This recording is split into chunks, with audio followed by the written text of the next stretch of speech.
नमस्कार नाजिया जी, बहुत बहुत स्वागत है आपका। जय जय श्री राम, हर हर Mahadev. Anju ji, thank you so much मुझे दोबारा इनवाइट करने के लिए, धन्यवाद। हर हर महादेव, जय श्री राम। आज मैं आपसे यही समझना चाह रही हूँ नाजिया जी कि अगर तमिलनाडु के राज्यपाल टीएन रवि ने एक निजी कॉलेज के कार्यक्रम में जय श्री राम का उद्घोष लगवाया तो क्या ये असंवैधानिक है? क्या जय श्री राम का नाम लेना इस देश में अब पाप बन गया है? अंजू जी, बहुत आश्चर्य भी होता है, हंसी भी आती है, चिंता भी होती है। जिस भीमराव अंबेडकर जी के संविधान पर यह देश चल रहा है और हर रोज हम टीवी चैनलों पर बैठे हुए मौलवी मुल्ला और कई विपक्षी दल के स्पोक पर्सन को ये सुनते हैं, ये बोलते हुए सुनते हैं कि देश संविधान से चल रहा है। तो भीमराव अंबेडकर जी ने संविधान, जो ओरिजिनल संविधान है, जो आपातकाल की रानी ने जो छेड़छाड़ किया था, उससे पहले का जो संविधान, जो ओरिजिनल भीमराव अंबेडकर जी ने लिखा था, उसके पहले पन्ने के जो चित्र थे उसमें भगवान राम जी बने हुए थे। हमने तो भगवान राम को काल्पनिक साबित करवाने वाले वकीलों के काफिले को सर्वोच्च न्यायपालिका में भी देखा। हमने तो सनातन धर्म को डेंगू मलेरिया साबित करने वाले कई नेताओं को भी देखा, और अभी हालिया में नमाजवादी पार्टी को देखा कि कैसे अखिलेश यादव कह रहे हैं कि गौशाला से बदबू आती है और इत्र के बाग से और इत्र के गार्डन से बड़ी खुशबू आती है। तो बहुत आश्चर्य होता है कि ये कैसे हिंदू है। क्या सच्चा हिंदू और पक्का हिंदू वही होता है जो सनातन धर्म को गाली देता है? क्या एक अच्छा हिंदू वही होता है जो भगवान देवी देवताओं को डिफेम और मलाइन करता है? क्या एक कट्टर हिंदू उसी को कहा जाता है और एक खूबसूरत हिंदू उसी को कहा जाता है जो अफ्तार की नमाज में टोपी पहन करके अपने ही धर्म को और अपने ही देवी देवताओं को टोपी पहनाता हो? क्या एक अच्छा असल हिंदू उसी को कहा जाता है जो खजूर खाते वक्त कुरान की आयतें पढ़ लेता हो? क्या एक बहुत ही अप्रोप्रिएट हिंदू इस देश में उसी को कहा जाता है जो बुरहान वानी और उसामा बिन लादेन और हाफिज सईद के आगे जी लगाता हो, जो जाकिर नायक को कहता हो कि आप बहुत अच्छे इंसान हैं जाकिर नायक जी? तो हमने ऐसे दृश्य देखे हैं और ऐसे इस देश में 53 साल नेता देखे हैं। अब आती है बात कि आप देखिएगा कि जिस हिसाब से गवर्नर ने अपना एक स्टेटमेंट दिया, उन्होंने कहा कि मैं डिवोटी हूं भगवान राम का और हमें इसको चैंट करना चाहिए और कहना चाहिए जय श्री राम। और जैसे उन्होंने जय श्री राम 3 बार कहा, आवाज बहुत हल्की सी और थोड़ी सी आई। आप देखिएगा साउथ की तरफ में जब आप जाते हैं, हम तमिलनाडु चले जाते हैं, हम कर्नाटका चले जाते हैं, हम केरला चले जाते हैं, जहां पर हिंदी शब्द को कहीं ना कहीं गला दबोच करके मारने का काम चल रहा है। और सेम एज इट इज आप देखिएगा कि पश्चिम बंगाल में भी हिंदी भाषा को का गला दबोच करके मारने का काम चल रहा है।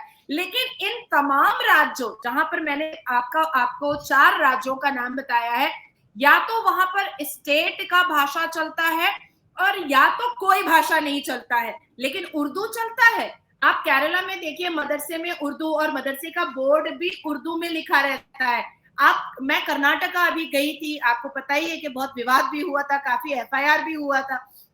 वहां पर मैंने देखा कि बजाते उर्दू में सारे गली और सड़कों का नाम लिखा हुआ है, लेकिन हिंदी में नहीं। और अभी हमने साउथ में देखा था कि किस तरीके से हिंदी का विरोध किया जा रहा था और सारे बोर्ड हिंदी के मिटाए जा रहे थे और उर्दू को और अरबी को बहुत ही ज्यादा मान्यता दी जा रही थी। ये क्यों किया जा रहा था? क्योंकि सनातन धर्म के जितने भी अध्याय हैं, सनातन धर्म की जितनी भी किताबें हैं, वो सारी संस्कृत और हिंदी टच में लिखी हुई है, ताकि वहां के लोग संस्कृत और हिंदी से टच ना करें तो अपने धर्म से भी टच नहीं करेंगे। और वहां अंदर में स्टेट में जितनी भी खुफिया और जितने भी आतंकी संगठन बन रहे हैं, वो लैंग्वेज डिस्टेंस की वजह से नेशनल न्यूज तक नहीं पहुंच पाएगा। आज अंजू जी, मुझे सुषमा स्वराज जी की ना वो स्टेटमेंट याद आ गई जो उन्होंने लोकतंत्र के मंदिर में बड़ी ऊंची आवाज में कहा था कि क्या चाहता है कांग्रेस, क्या हम भी सेक्युलर हिंदू वैसे बन जाएं जो हिंदुओं को गाली दे, जो हिंदू धर्म को ही गाली दे, जो हिंदुओं के श्रीमद् भगवत गीता को ही गाली दे, जो उसी के अध्याय को गाली दे, जो उसी के परमात्मा और आत्मा को मरोड़ कर रख दे, हम ऐसे हिंदू नहीं बन सकते। और भारतीय जनता पार्टी ऐसी हिंदू नहीं बनना चाहती है। सेक्युलर का अर्थ अगर सनातन धर्म को गाली देना है तो ऐसा सेक्युलर हमें नहीं बनना है। ये सुषमा स्वराज ताई का स्टेटमेंट लोकतंत्र के मंदिर में था और आज देखिए उनकी बात क्रिस्टल क्लियर बिल्कुल साबित हो रही है। आप देखिएगा पश्चिम बंगाल में मैं हमेशा विवादों में रहती हूँ। क्यों रहती हूँ? क्योंकि मैं बीच बीच में हिंदी में अपने भाषण देती हूँ और अपने स्टेटमेंट देती हूँ, और जैसे ही मैं वो हिंदी में देती हूँ वो नेशनल न्यूज बन जाता है। और यही वजह होती है कि ममता बनर्जी बहुत परेशान हो जाती है कि जब तक वो बंगाली रहता है, वो बंगाली के चैनल पर चलता रहता है, जैसे ही उसको क्रिस्टल क्लियर बिल्कुल साफ और शफाफ मैं हिंदी में बोलती हूँ तो हिंदी जो नेशनल मीडिया है वो उसको कैप्चर करती है और तब उसको पता चल जाता है ममता को कि इसने नेशनल न्यूज पर ये बात उठवा दी अपने लैंग्वेज की वजह से। तो बहुत अफसोस होता है ऐसे सेक्युलर और एक्सीडेंटल हिंदू पर जो अपने ही धर्म को मलाइन करने में लगे पड़े हुए हैं। लेकिन नाजिया जी, हैरानी इस बात की भी हो रही है ना कि अब देखिए ये जो राज्यपाल महोदय है तमिलनाडु की, पिछले दिनों काफी चर्चा में भी रहे। इन्होंने 10 बिल जो थे स्टालिन सरकार के उनको रोक के रखा था और मामला सुप्रीम कोर्ट तक पहुंच गया। अभी 8 अप्रैल को सुप्रीम कोर्ट ने उनको भी एक टाइमलाइन दे दिया, समय सीमा दे दिया कि भाई उनको वीटो का अधिकार नहीं है, वो अपने पास बिलों को रोक कर नहीं रख सकते। और तो और सुप्रीम कोर्ट ने राष्ट्रपति को भी टाइम दे दिया कि भाई वो उनके पास अगर कोई बिल आता है तो 3 महीने के अंदर अंदर उनको उस बिल को निपटाना है। तो आप सोचिए कि तमिलनाडु को लेकर किस तरह की चर्चा चल रही है और राज्यपाल के इर्द गिर्द ही सारे विवाद चल रहे हैं। देखिए राज्यपाल क्योंकि बहुत ट्रांसपेरेंट है, जैसे अभी बिहार में आरिफ अंकल है, बहुत ट्रांसपेरेंट है, और अभी हालिया में जो उन्होंने वक्त पर बोल दिया एकदम क्रिस्टल क्लियर और आयतों को पढ़ के बोल दिया कि हम तो मिस्कीन और फितरा और ज़कात जो मैं बोलती हूँ उन्होंने उसी की पूरी आयत पढ़ करके बोली। तो राज्यपाल हमेशा, जैसे हमारे पश्चिम बंगाल के राज्यपाल है, उन्होंने क्रिस्टल क्लियर बात किया। तो राज्यपाल को हमेशा ट्रांसपेरेंट होना चाहिए और मुझे लगता है कि ये राज्यपाल भी तमिलनाडु का बिल्कुल ट्रांसपेरेंट और क्रिस्टल, जी ये बिल्कुल ट्रांसपेरेंट और क्रिस्टल क्लियर है। अब आती है बात कि सर्वोच्च न्यायपालिका इनका इनका अब इन पर टिप्पणियां करना जरूरी आन पड़ा है, क्योंकि मैं 2015 से सर्वोच्च न्यायपालिका को बहुत बारीकी से देख रही हूँ और मैंने गाये बगाए अपनी आवाज भी उठाई है बिना किसी डर और खौफ के। क्योंकि देखिए ममता बनर्जी साफ लफ्जों में कह देती है कि आमी मानबो ना, मैं नहीं मानूंगी, कौन है Supreme Court, I don't care, Mamata Banerjee तो आराम से कह देती है।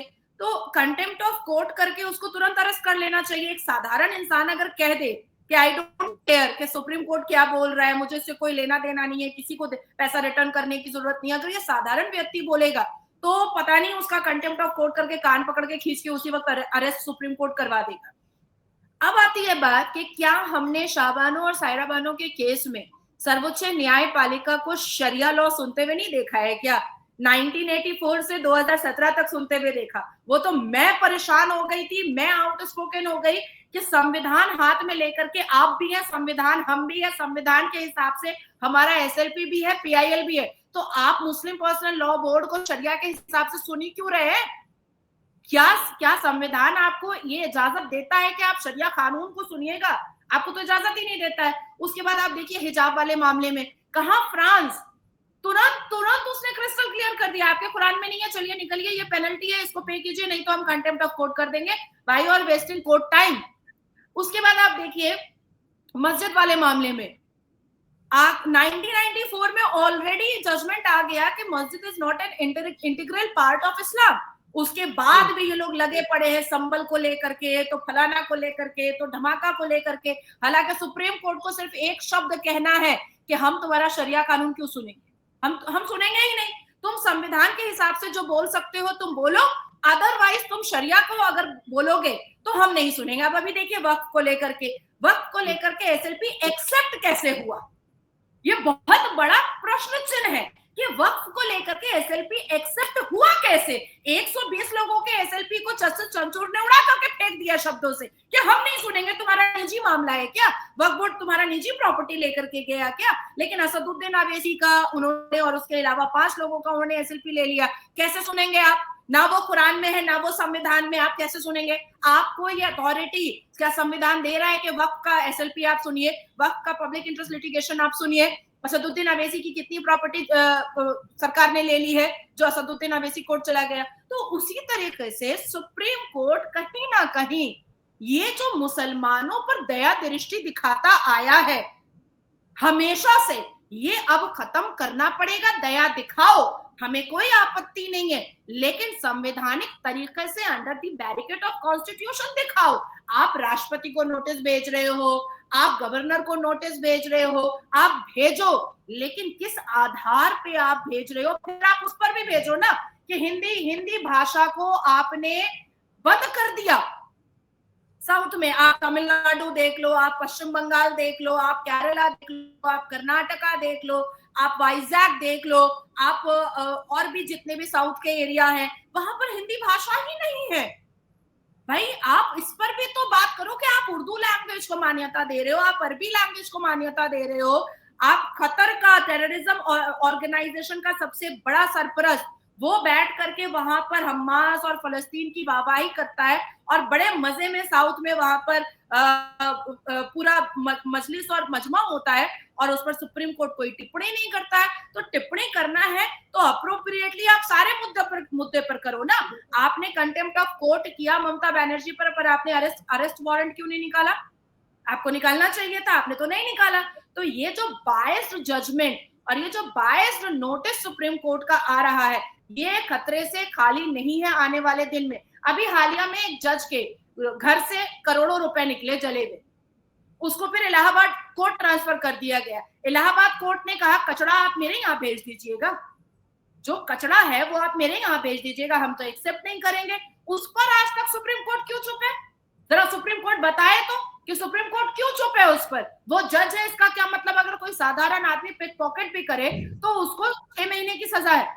अगर कोई साधारण आदमी कंटेम्प्ट ऑफ कोर्ट करे तो उसका कान पकड़ करके, कॉलर पकड़ करके, बेइज्जत करके और ना जाने कितने नेशनल न्यूज मीडिया हो जाएंगे और उसको कोर्ट तुरंत अरेस्ट करवा लेगा। यहाँ जितने भी विपक्षी दल के नेता हैं कुछ भी बोल देते हैं। आप देखिए अमित शाह जी के ऊपर और मोदी जी के ऊपर जिस हिसाब से राहुल गांधी ने डेफेमेटरी लैंग्वेज यूज किया था, जो सेंटेंस का सेक्शन आ रहा था तब उस वक्त आईपीसी सीआरपीसी था, लेकिन देखिए उसको दिल्ली हाई कोर्ट ने रिलीफ नहीं दिया, लोअर कोर्ट ने रिलीफ नहीं दिया, लेकिन सुप्रीम कोर्ट ने रिलीफ दे दिया। भाई ये बायस्ड नेचर क्यों? और अगर तुम नेताओं को देख करके स्पेशल कैटेगरी में काम कर रहे हो तो ये तो फिर न्यायपालिका फिर नहीं हुआ, फिर ये एक पर्टिकुलर पार्टी ऑफिस हो गई जहां से कहीं ना कहीं विपक्षी दल के नेताओं को एक रिलीफ की जगह मिल चुकी है, कई सालों से मिली हुई है, कंटिन्यू है, वो मिली हुई है, वो ऐसे लग रहा है उनको मिलना जारी ही रहेगा। लेकिन नाज़िया जी जैसे कि आप सोचिए कि ऐसा लगने लगा है जैसे सुप्रीम कोर्ट राष्ट्रपति से बड़ा हो गया। और आप देखिए तमिलनाडु में कांग्रेस के एक विधायक है हसन मौलाना, उन्होंने कहा कि संवैधानिक पद पर बैठे हुए राज्यपाल उनको ऐसी भाषा का इस्तेमाल नहीं करना चाहिए।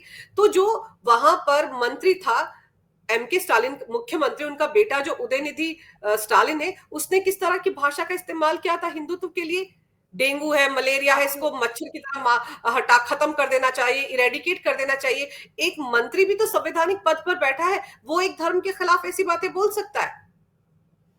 आप देखिए कि जो मंत्री और जो मुख्यमंत्री और जो नेता या विधायक या सांसद संविधान की शपथ लेकर के अपने चेयर पर बैठता है और संविधान का उल्लंघन ना करने की कसम खाता है, वो एक तरफ सनातन धर्म को, एक खास रिलीजन को वो डेंगू मलेरिया बोलता है, 295A नहीं होता है और ना ही सुप्रीम कोर्ट उस पर कोई एक्शन लेता है। अब अभी आप देखिए पश्चिम बंगाल में, मैं पश्चिम बंगाल के बारे में भी बात करूंगी। All India Muslim personal law board ने कल प्रेस कॉन्फ्रेंस किया है और वो कह रहा है कि असंवैधानिक तरीके से लोकसभा और राज्यसभा से बिल पास हो गया।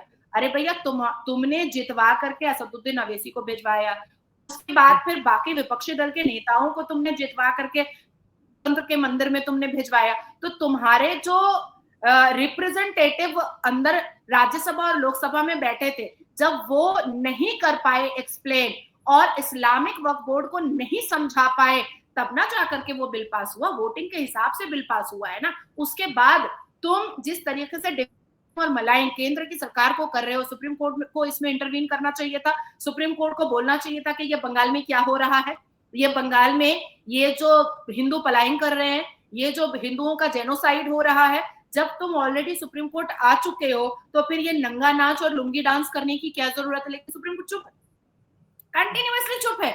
सुप्रीम कोर्ट इसमें भी चुप है कि all India Muslim personal law board आराम से हर रोज एक विवादित बयान देता है और उसके बाद ये लुंगी वाले मदरसा छाप रोड पर उतर जाते हैं। अब अभी देखिए सिद्दीकुल्ला चौधरी ने कल क्या बोला है। सिद्दीकुल्ला चौधरी ने कल बोला है कि मुस्लिम पर्सनल लॉ बोर्ड के नेतृत्व में 10-10 हजार लोग हर डिस्ट्रिक्ट में बंगाल में उतरे। अब आप सोचिए, क्या ये असंवैधानिक नहीं है? क्या ये भड़काऊ भाषण नहीं है?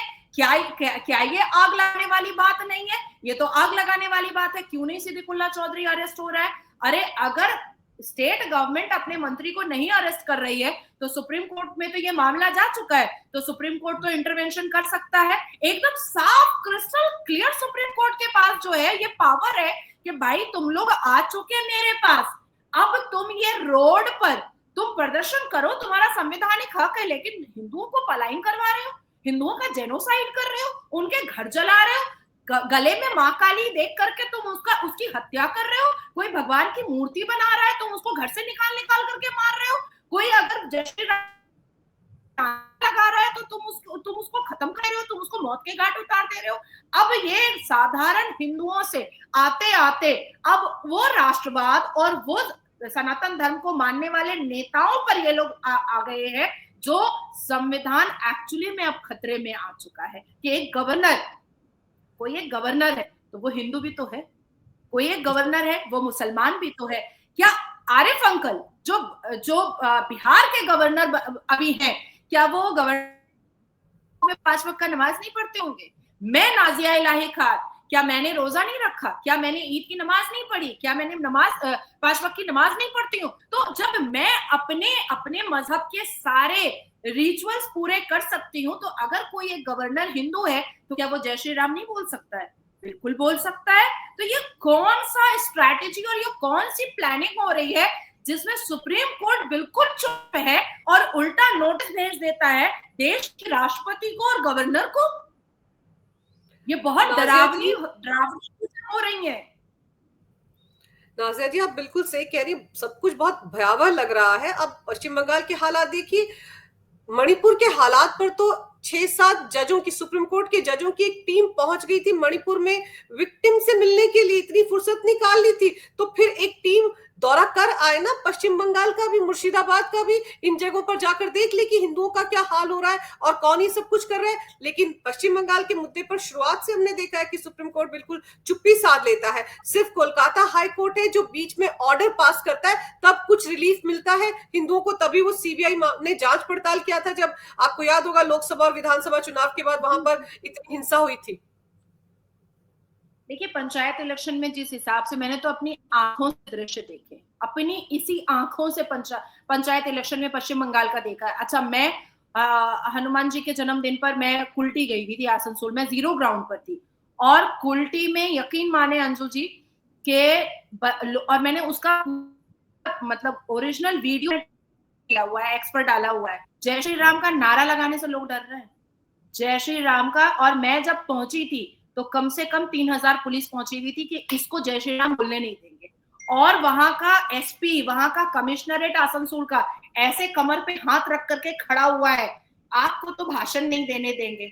मैंने कहा मत देने दो, मैं आई हूं ना, नारा तो लगा के जाऊंगी। आप सोचिए ये हालत है पश्चिम बंगाल का। ये शत्रुघ्न सिन्हा को जैसे ही पता चला, आज तक कभी गया नहीं है जीतने के 2025 आ चुका है, आज तक उसने कभी दौरा नहीं किया आसनसोल का।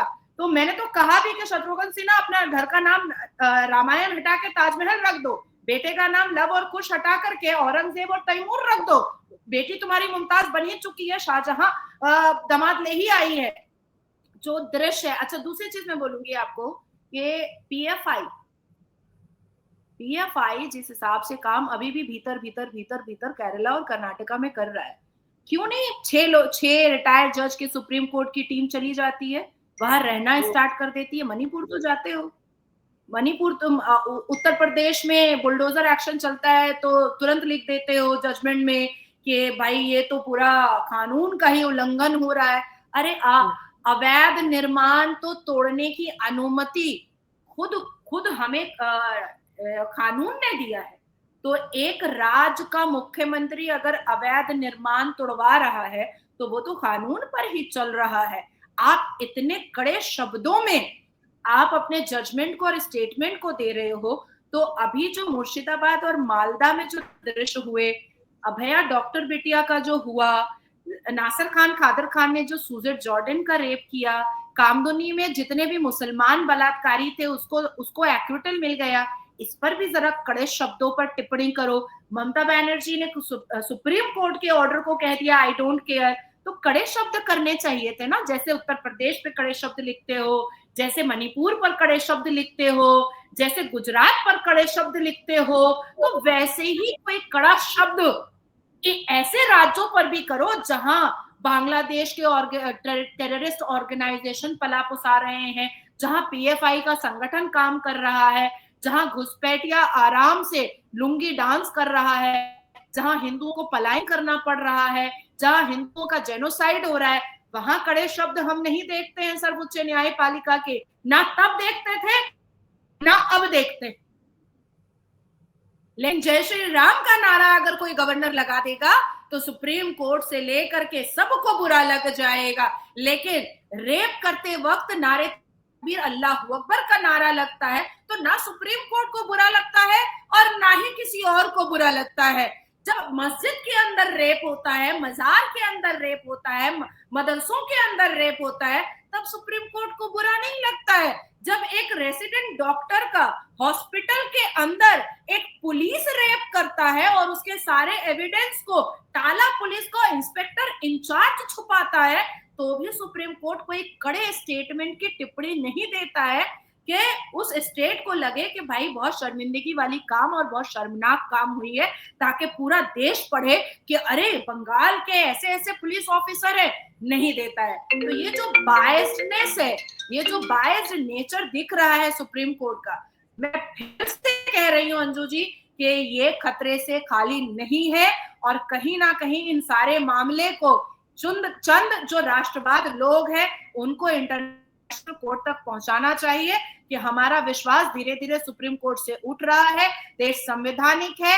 जय श्री राम बोलने पर यहाँ पर आपत्ति हो रही है, यहाँ पर अवैध निर्माणों को तोड़ने पर सुप्रीम कोर्ट को आपत्ति हो रही है, यहाँ पर सर्वोच्च न्यायपालिका के भीतर शरिया लॉ की बातें सुनी जा रही है।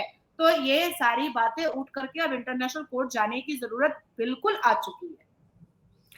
और नाज़िया जी, सबसे अहम बात यह है कि जैसे आपने भी कहा ना कि उत्तर प्रदेश में एक मामले को लेकर एक बड़ी सी टिप्पणी आ जाती है कि वहां तो लॉ एंड ऑर्डर बिल्कुल चरमरा गया है, बहुत ही बुरी हालत में है, और आप इस तरह की बातें पश्चिम बंगाल के लिए नहीं बोलते हैं।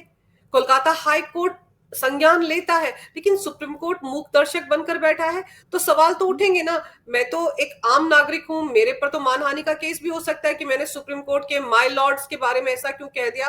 लेकिन आप तो एक वकील है, आप मेरे ख्याल से मेरी रक्षा करने के लिए आई जाएंगी जब इस तरह का कोई मामला सामने आएगा, क्योंकि आजकल तो सोशल मीडिया का जमाना है।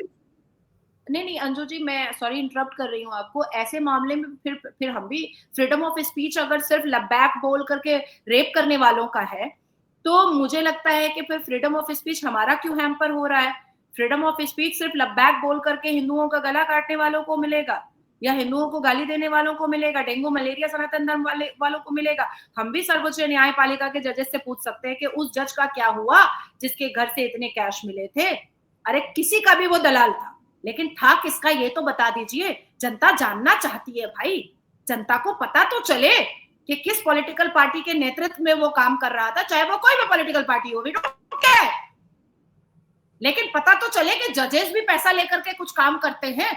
अब देखिए, हमारे जो पूर्व जस्टिस चंचूड़ थे, उनके बेटे ने रणबीर इलाहाबादिया का केस देखा।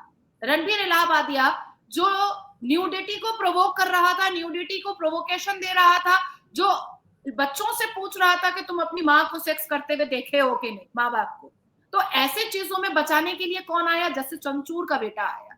तो हमारे पास भी बहुत सारे प्रश्न हैं। क्या ही करेंगे, कंटेम्प्ट ऑफ कोर्ट में 2-4 महीना जेल की हिरासत में करवाएंगे, लेकिन सवाल तो खड़े हो जाएंगे ना। सवाल तो हम पूछेंगे ना, और मैं तो चीख चीख के पूछूंगी, उछल उछल के पूछूंगी, कूद कूद के पूछूंगी कि भाई जेल डालो, इट्स ऑल राइट, लेकिन जवाब तो दे दो। जनता जानना चाहती है, और इस देश की नागरिक होने के नाते, एक काउंसिल होने के नाते मैं भी जानना चाहती हूँ, क्योंकि मेरे पास भी बहुत सारे क्लाइंट्स आते हैं। मैं भी सर्वोच्च न्यायपालिका, लोअर कोर्ट, हर जगह जाती हूँ, तो मेरा भी सामना जजेस से होता है। क्या पता कौन सा जजमेंट जो अच्छा आने वाला है वो खराब आ रहा है बिकॉज ऑफ मनी।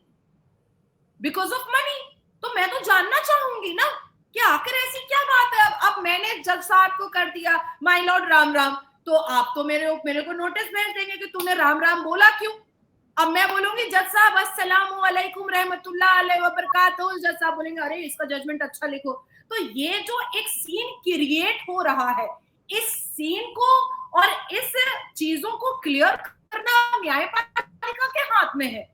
हमें या आपको जेल भिजवा करके या कंटेम्प्ट ऑफ कोर्ट करके उनको क्या हासिल होगा?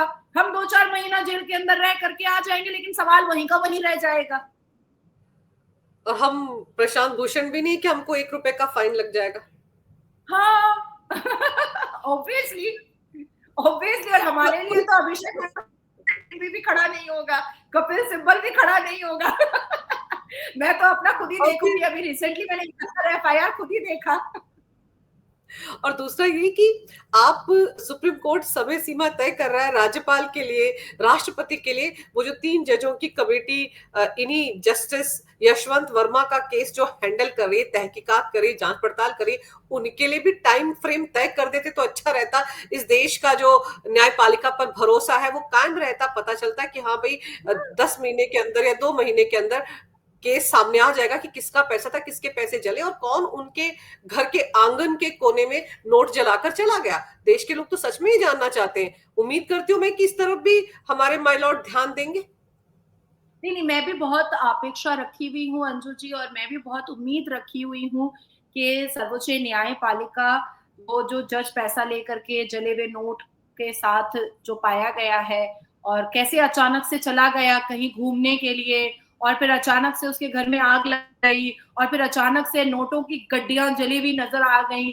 तो हमें उम्मीद है कि जिस तरीके से देश की राष्ट्रपति को नोटिस जा रहा है, देश के किसी राज्य के गवर्नर को नोटिस जा रहा है, अच्छा सेक्युलर बनने के लिए नारे तकबीर बोलने की जरूरत पड़ रही है, किस तरीके से बिना संविधान में किसी आर्टिकल में मेंशन किए हुए, कुरान के किसी आयत में मेंशन किए हुए वक्फ बोर्ड का केस स्क्रूटनी में पास हो जा रहा है, किस तरीके से 8-8 घंटे 370 पर कपिल सिब्बल को सुना गया है। तो ये सारी चीजें, इसका रिपार्केशन हमें भी तो चाहिए ना।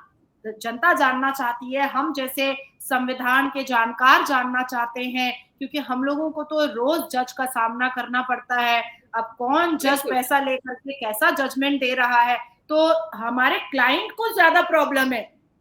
हमारा क्लाइंट ज्यादा इंक्यूजिटिव है कि हमें बताइए तो भैया कि उस जज साहब के घर से नोटों की गड्डियां जली हुई मिली तो मिली कैसे, और आया तो आया कहां से। बिल्कुल, ये तमाम सारे ऐसे सवाल हैं जो जिनके जवाब मुझे लगता है कि माय लॉर्ड्स को देने चाहिए। लेकिन फिलहाल तो बड़ा सवाल जस्टिस वर्मा के साथ भी जुड़ा हुआ है और ये कि राष्ट्रपति जी को भी वो नोटिस भेज देते हैं। हालांकि केंद्र सरकार ने रिव्यू पिटीशन डाल दी है सुप्रीम कोर्ट में, लेकिन सवाल तो ये उठता है कि ऐसी नौबत ही क्यों आई कि राष्ट्रपति जी को भी बताना पड़े कि आप 3 महीने तक किसी बिल पर नहीं बैठ सकते, आपको पास करना ही होगा। तो ये सारे ऐसे सवाल हैं जिनके जवाब सुप्रीम कोर्ट के जजेस को ही देने हैं। आपने बहुत ही विस्तार से इस विषय पर जानकारी दी, मेरे लिए समय निकाला नाजिया जी, आपका बहुत बहुत धन्यवाद। नमस्कार, भारत माता की जय हो, वंदे मातरम, जय श्री राम।